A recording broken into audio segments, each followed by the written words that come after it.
یہ جو اسرائیل جو کچھ کر رہا ہے نا، اس کا اصل حل مجھے بھی پتا ہے مظاہروں میں نہیں ہے، اس کا اصل حل ہے جہاد. اس کا اصل حل کیا ہے؟ جہاد. تو پہلی جو ابھی تک تو ہم نے نا امیدی کی باتیں کی ہیں، مسلمان ممالک شکست کھا کے بیٹھ چکے ہیں، 3 بڑی جنگوں میں شکست ہو چکی ہے. اس کے بعد اب کسی مسلم کنٹری میں اسرائیل پر چڑھائی کی طاقت نہیں ہے. ان کو پتا ہے پیچھے امریکہ بیٹھا ہوا ہے. ہمیں قرآن و سنت میں اس بارے میں کیا ہدایات ملتی ہیں؟ اللہ کہتا ہے میں نے یہود پہ ذلت کو مسلط کر دیا ہے. اس آیت میں اور اس حدیث میں جو میں نے تقاتلون الیہود والی حدیث پڑھی، اس میں مسلمانوں کے لیے خوشخبری ہے کہ اللہ تعالیٰ نے جیسے بنی اسرائیل انتہائی کمزور تھے، فرعون کا ظلم اور بربریت کا شکار تھے، اللہ سورہ قصص میں کہتے ہیں وَنُرِيدُ أَن نَّمُنَّ عَلَى الَّذِينَ اسْتُضْعِفُوا فِي الْأَرْضِ، ہم نے ارادہ کیا کہ زمین میں کمزور ترین لوگوں کو اٹھا کے زمین کا امام بنا دیں گے، طاقتور پہ غالب کر دیں گے. بہت دفعہ ایسا ہوا ہے، کم من فئۃ قلیلۃ غلبت فئۃ کثیرۃ باذن اللہ. اللہ کہتے ہیں دنیا کے نقشوں میں جو غالب ہوتا ہے، جس کی فتح اسباب کی دنیا میں یقینی ہوتی ہے، میں بہت تھوڑی سی جماعت کو طاقتور بنا کے دنیا کا امام بنا دیتا ہوں. ہمیں اللہ کی رحمت سے اور قرآن اور حدیث کی جو بشارتیں مل رہی ہیں اس سے پوری امید ہے انشاءاللہ یہ اسرائیل کی شکست پہ اور یہودیوں کی ہمیشہ کے لیے شکست پہ اس کا نتیجہ نکلے گا انشاءاللہ. اور نبی صلی اللہ علیہ وسلم کی وہ حدیث پوری ہوگی کہ تمہاری جو بڑی جنگ ہوگی، نبی نے کیا فرمایا؟ اس امت کی ایک جماعت ہمیشہ جہاد کرتی رہے گی. لا یزال طائفۃ من امتی ظاہرین علی الحق. ہر دور میں لڑائی ہوئی ہے، جہاد ہوا ہے. آپ اس ہسٹری اٹھا کے دیکھ، کہیں نہ کہیں جہاد ہمیشہ ہوتا رہا ہے. تو آج بھی ایسا ہوگا. اور بالآخر یہ معاملات اگر بین الاقوامی دنیا نے کنٹرول نہیں کیے تو نبی صلی اللہ علیہ وسلم کی پیش گوئیاں انشاءاللہ بہت جلد پوری ہونے والی ہیں. اور یہ جو ان کو عزت ملی ہے نا، یہ اصل میں بہت بڑی ذلت کی تمہید ہے. جب کسی کی بہت بڑی بےزتی کرنی ہوتی ہے تو اس کو پہلے بہت زیادہ عزت دینی پڑتی ہے. ایران میں بہت زیادہ یہودی ہیں، پتہ ہے آپ کو؟ اسرائیل کے بعد سب سے زیادہ یہودی ایران میں ہیں. لیکن انہوں نے اپنا نام ایران میں یہود نہیں رجسٹرڈ کروایا، کلیمی رجسٹرڈ کروایا ہوا ہے موسیٰ کلیم اللہ کی نسبت سے. کیوں؟ ان کو پتا ہے کہ یہود کا لفظ دنیا میں کیا بن چکا ہے؟ گالی. شرم آئے گی کسی کو بتاتے ہوئے کہ میں یہودی ہوں. اس لیے ایران میں انہوں نے اپنے آپ کو رجسٹرڈ کس نام سے کروایا ہے؟ کلیمی کہتے ہیں ان کو.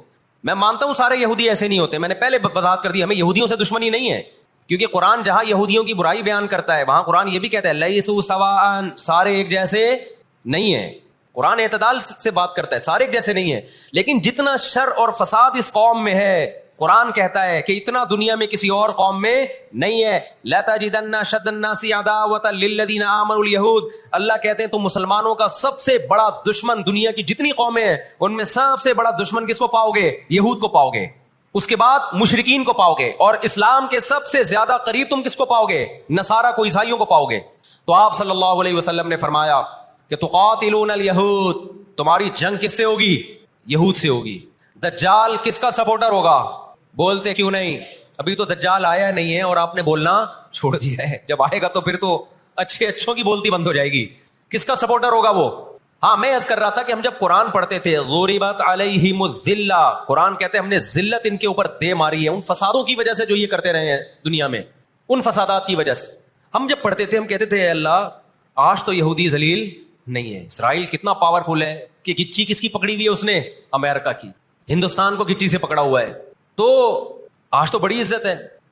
میں نے اپنے استاد سے یہ سوال پوچھا، انہوں نے بڑا معقول جواب دیا اور یہ تفسیر کی کتابوں میں بھی لکھا ہے. دیکھیں آپ یہودیوں کی ہسٹری اٹھا کے دیکھیں نا، ہمیشہ کوئی نہ کوئی ایسا ان پر مسلط ہوا ہے جنہوں نے ان کی شرارتوں کا مزہ ان کو دنیا میں چکھایا ہے. قرآن سے بھی یہ بات ثابت ہے کہ ان کو ان کی شرارتوں کا مزہ، عذاب جو ہے وہ دنیا میں ملتا رہے گا. میں بار بار کہتا ہوں ہٹلر نے بھی ان کو عذاب دیا ہے. ہٹلر سے پہلے بھی اسلامی نہیں بلکہ دنیا کی تاریخ میں بہت سے ہٹلر گزر چکے ہیں جنہوں نے ان کی شرارتوں کی ان کو دنیا میں سزا دی ہے. ہم پھر بھی بتائیں ہم ہٹلر کے حامی نہیں ہیں جو ظلم اس نے کیا، لیکن وہ بھی ان کی شرارتوں سے بیزار تھا. قرآن کہہ رہے ہم نے ان پر ذلت کو دے مارا ہے، دنیا میں بہت دفعہ رسوا ہوئے. یہ اب کیا ہے؟ یہ آخری ذلت ہے یہودیوں کی. آپ کو معلوم ہونا چاہیے جب دنیا میں کسی کو بہت زیادہ ذلیل کیا جاتا ہے نا تو پہلے اس کو عزت دی جاتی ہے. کسی کے گلے میں آپ جوتوں کا ہار پہنا دو، یہ بھی ایک ذلت ہے. اور ایک طریقہ یہ 3 پیس سوٹ ٹائی میں آپ اس کو صدارت کی کرسی پہ بٹھائیں اور پھر آپ اس کو جوتوں کا ہار پہنا دیں. بتاؤ کون سی بڑی ذلت ہے؟ یہ دوسری ذلت پہلی ذلت سے بڑی ہے. پوری دنیا میں مار کھانے کے بعد نا اپنی شرارتوں کی وجہ سے آج اللہ نے ان کو ایک تھوڑی سی حکومت دی ہے. ایک چھوٹا سا کنٹری، آپ اگر اسرائیل کو نقشے میں دیکھیں گے تو کراچی بھی بڑا ہے اسرائیل سے. اتنا چھوٹا ملک، اتنا چھوٹا ملک، اور تعداد بھی بہت تھوڑی. اللہ نے انہیں کچھ وقت پنپنے دیا ہے. اللہ نے کہا ٹھیک ہے تم دنیا تمہاری آخری شرارت دیکھ لے, اس کے بعد جو میری طرف سے تم پہ مار پڑنے والی ہے, اس کے بعد قیامت تک تم دوبارہ اٹھنے کے قابل نہیں رہو. یہ آخری ذلت کا انتظام ہو رہا ہے یہود کا. 18ویں صدی کے شروع میں, 17ویں صدی کے اینڈ میں, سن 1900 کی بات کر رہا ہوں میں, 1901 1902 کی, اس سے بھی کچھ ٹائم پہلے, یہ دنیا میں بکھرے ہوئے تھے. دنیا میں کسی کو ان سے دشمنی نہیں, لیکن دنیا میں جہاں بھی گئے کبھی ایسا نہیں ہوا کہ انہوں نے سازشیں ترک نہ کی ہوں. ہٹلر جو تھا نا دوسری جنگ عظیم میں, میں تو جرمنی گیا ہوں نا, میں نے وہ قبرستان بھی دکھایا تھا یہودیوں کا. ہٹلر نے یہودیوں پہ بہت زیادہ ظلم کیا, جو بالکل غلط کیا. ہم اس ظلم کو کبھی بھی حوصلہ افزائی نہیں کرتے, دیگوں میں اٹھا اٹھا کے زندہ ڈال دیا کرتا تھا. ہم اس عمل میں ہٹلر کی بالکل بھی حوصلہ افزائی نہیں کرتے, اس عمل کو اپریشیٹ نہیں کرتے. لیکن اس نے ایک تاریخی الفاظ کہے تھے, اسے پتا تھا دنیا مجھے برا کہے گی بعد میں کہ لاکھوں یہودی مار دیے میں نے.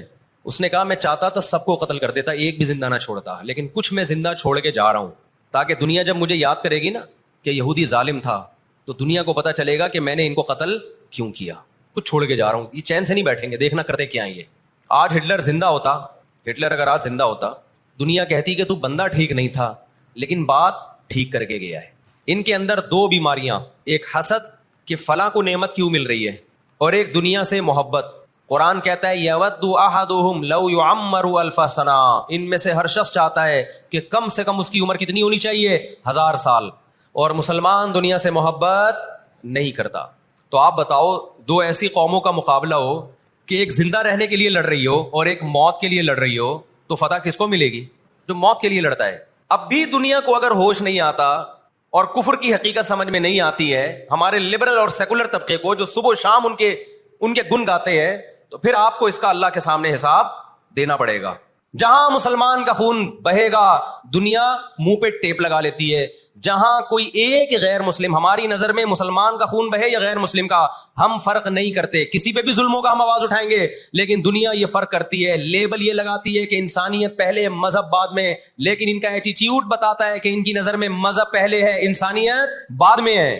دنیا میں سب سے سستا خون مسلمان کا ہو گیا ہے. آج دنیا میں بہت سے لوگ کہتے ہیں یہ عرب کنٹریز کیوں نہیں کر رہے. بھائی عرب ممالک 3 بڑی جنگیں لڑ چکے ہیں. یہ جو لوگ الزام لگاتے ہیں نا کہ عرب چپ کر کے بیٹھے ہوئے ہیں, مصر کیوں نہیں کر رہا. مصر کی سرحد ملتی ہے اسرائیل سے, شام کی سرحد ملتی ہے, اردن اور لبنان کی سرحد ملتی ہے. یہ سارے ملک 3 بڑی جنگیں لڑ چکے ہیں اسرائیل کے خلاف, لیکن فتح کس کو ہوئی ہے؟ اسرائیل کو. کیوں؟ اس کے پیچھے کون تھا؟ اس کے پیچھے امریکہ تھا. تو آپ اپنے ملکوں کو برا بلا کہہ کے اس سے کچھ بھی حاصل ہونے والا نہیں ہے, اس سے ان کا وجود بھی ختم ہو جائے گا. 3 بڑی جنگیں ہو چکی ہیں, تمام عرب کنٹریز مل کے اسرائیل پہ حملہ کرتے ہیں, لیکن اس کے نتیجے میں نقصان کیا ہوا؟ یونائٹڈ نیشن نے جو لکیر کھینچی تھی نا یہودیوں کے لیے, یہودی اس لکیر کو کراس کر کے آگے بڑھ گیا, اور 80% فلسطین پہ یہودی نے قبضہ کر لیا. اور یہ غزہ کی پٹی جو آج ہے, اور جس کو ویسٹ بینک کہا جاتا ہے, اس غزہ کی پٹی پہ مصر کا قبضہ ہو گیا جو ایسٹ میں ہے, اور ویسٹ بینک پہ اردن کا قبضہ ہو گیا. 20% علاقہ میں سے آدھا اردن کے پاس اور آدھے سے کچھ کم مصر کے پاس چلا گیا. باقی 80% کس کے پاس آ گیا؟ اسرائیل کے پاس. یہ میں ان لوگوں کو بتا رہا ہوں جو ہر وقت اسلامی حکومتیں جو رہی صحیح رہ گئی ہیں نا, ہر وقت ان کو برا بلا کہتے رہتے ہیں یہ کچھ نہیں کر رہے, یہ عرب کچھ نہیں کر رہے. یہ 3 جنگیں لڑ چکے ہیں. جب تک تمہارا باپ پیچھے کھڑا ہوا ہے نا امریکہ, اس وقت تک یہ مسئلہ حل نہیں ہو سکتا. عراق میں جو بھوک سے بچوں کو مارا ہے وہ کس نے مارا ہے؟ مسلمانوں نے مارا ہے یا ان 27 اتحادیوں نے مارا ہے؟ وہ عراق اب تک اپنے پاؤں پہ کھڑا نہیں ہو پایا ہے. اس تباہی کا جو سینکڑوں بچے یونائٹڈ نیشن کی رپورٹ کے مطابق عراق میں بھوک سے مرے ہیں, ان کا ذمہ دار سعودی عرب ہے, پاکستان ہے, یا وہ 27 اتحادی ممالک ہیں جو سارے غیر مسلم کنٹریز ہیں جنہوں نے 27 ملکوں نے مل کے عراق پہ حملہ کیا تھا اور جھوٹا الزام لگایا کہ ان کے پاس کیمیکل ہتھیار ہے. تو آج بھی رشیا, چائنا وہ اسرائیل کے حق میں نہیں ہے. عین ممکن ہے اللہ مظلوموں کی آواز سے ایسے حالات پیدا کر دے کہ اس جنگ میں براہ راست کون کود پڑے؟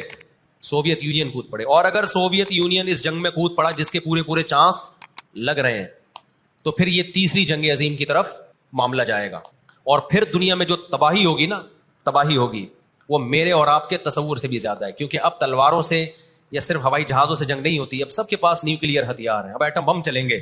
آج اگر دنیا انسانیت پہ رحم کھانا چاہتی ہے, آج اگر امریکہ, برطانیہ, جرمنی, فرانس جو دنیا کے لیڈر کہلائے جاتے ہیں, آج اگر یہ چاہتے ہیں کہ انسانیت کو تباہی سے بچائیں, ان کو کس کا ہاتھ روکنا ہے؟ جو اصل ظالم ہے نا یہودی, اس کا ہاتھ روکنا ہے.